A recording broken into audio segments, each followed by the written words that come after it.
The company was a sham. Over 55 investors. No financial records for any of the gloves or the business in general. He used dating websites to solicit investors. We are a team of researchers who dig deep into the world of white-collar crimes. Who are we? We are the fraud freaks.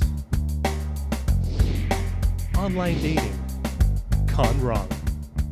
We expose the story of Thomas J. Conman Connerton. Thomas J. Connerton was a con man. He created a company named Safety Tech in 2006. This company was a glove company, and he wanted to make a new glove material that was going to be puncture and rip resistant. It was not registered with SEC, and there was no financial records for any of the gloves or the business in general. He used dating websites to solicit investors. 6 women and 14 family members from those women invested in the company. However, the company was a sham. Over 55 investors that got him $2.2 million. He never spent a dime on his company. He spent it on himself and his fiancée. He bought her 2 Tiffany engagement rings. They paid their rent. He took care of her. She didn't work. He was charged with 12 counts of wire fraud, 1 count of mail fraud, 16 counts of security fraud, 4 counts of money laundering, 1 count of tax evasion. And on March 9th of 2017, he went to jail, and we're still waiting to see how long he'll be serving his time. Now, fellow fraud freak Alyssa is going to share the financial consequences for the victims of the crime. Thomas J. Connerton, a 66-year-old Connecticut man, ruined the lives of over 55 people by stealing more than $2.2 million from them. He essentially took their life savings and ruined their lives. These people will have to find better jobs if they can, or they will have to find multiple jobs, again, if they are able to. Or, what's even worse, is they may have to take on even riskier investment strategies in order to recoup all the funds they lost.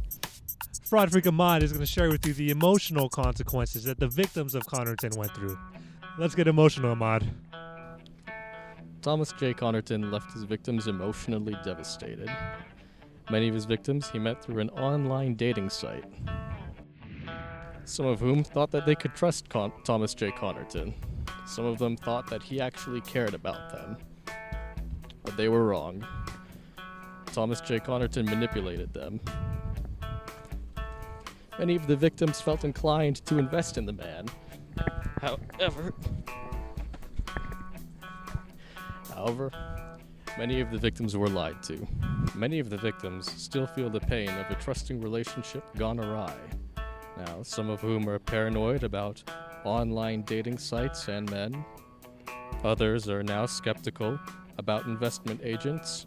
But more than that, many of the victims feel the shame and embarrassment of having trusted such a con artist. Oh man, Ahmad, those are some tough emotional consequences. I don't know how the victims are getting through this. The defendants were prosecuted in connection to one another and received the following punishments: joint and severe liability for ill-gotten gains through unlawful conduct, alongside monetary fines and restitution towards the victim, totaling $1.8 million. And pursuant to these charges is a criminal proceeding. This would be parallel processing in action, and the criminal proceedings are currently pending. Now, Thomas J. Connerton took nearly $2.2 million from his victims. However, he's only charged with $1.8 million in restitutions and fines. It's not uncommon in cases such as this one for the defendant to have to pay 75% of however much he took from the victims. Really cool sanctions, Ahmad. Now, fraud freak Shannon is going to share her opinion on those sanctions. For the civil sanctions, I don't think that it is enough. Right now, they're telling him he has to pay back $1.8 million. The investors gave him more than $2.2 million. He's gotten back more money than what he has to pay, and I don't think that is fair. For the criminal part, I do believe that he should be given 20 through 25 years in prison. And I do think he should be given community service for up to 5 years for him to fully understand what he did was wrong. Now let's get fraud freaks Greg and Jess to discuss and apply some criminological theory to Connerton. The neutralization theory by Sykes and Matza. Originally, the theory was created to explain rationalizations juveniles gave to explain their crimes.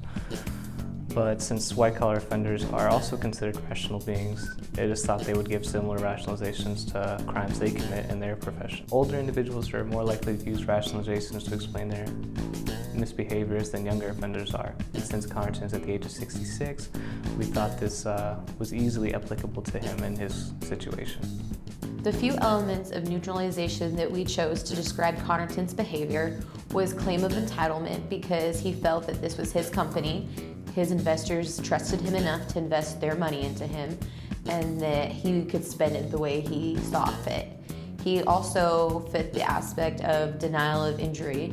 No one was harmed physically, just financially. And he also had denial of responsibility. And he feels that his investors should have known that he didn't have the right paperwork. The paperwork he had was outdated from 2006 and 2009, and they should have just known better, and because they didn't, it's not his fault. Real quick, let's get the fraud freaks together to discuss some other theories that may apply to Connerton.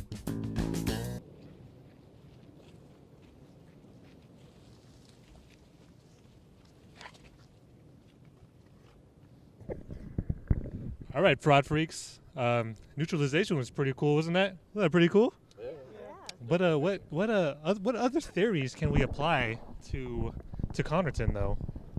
Well, there's strain theory established by Robert Merton. He was saying how social and economic factors, micro-level factors, influence individual behavior. Some people will go through illegitimate means to start to make these goals, right? So for Connerton, we were thinking he was a bit of an innovator, right? He used that same goal, money making, same as everybody else, right? But then he used illegitimate means to make his money. How's that sound, guys? Does that sound like Connerton to you? Yep. Sounds exactly like Connerton, right? That is exactly right.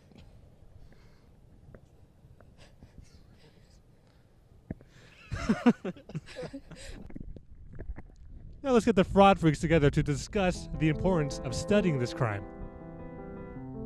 White-collar crimes often include a lot more risk and a lot more harm and a lot more victims than traditional property crimes such as larceny, theft, and burglary. In Connerton's case, he had over 55 people. That's a lot of people. That's a lot of victims. We are all about one risky click or conversation away from being lured into a scam. You don't want to be scammed for all of your money. You should definitely be cautious of what you invest in, especially if it is your life savings. You basically were involved in emotional harm, and that's why it is important to be aware of these proceedings. Because it teaches vigilance for the victims that he caused harm to, and it teaches vigilance to the people who could in the future be affected by this. I don't want the people that I care about to be victimized online. Like, when my girlfriend is dating online, I don't want her to be a victim to crimes such as Connerton's. Now, what can we do to prevent future crimes such as this from happening? Fraud Freaks has the answer. Howdy, ma'am. Are you an investor? No, but I can be. Would you like to invest in my Shady Glove Company? Sounds great. Now, there are a few red flags that we need to take note of before we're investing in any kind of company. So first red flag is documentation. Connerton didn't let any of his victims keep any of the documents. So when in doubt, always get backup. Second red flag is unregistered products. Connerton's items were not registered with the government, so do a little Google and you'll find out if they are registered. Howdy. For the third red flag, we want to talk about guarantees. Connerton guaranteed his investors they wouldn't lose a single dollar on their investment. Now kids, I want to let you know right now, investments are always a risk.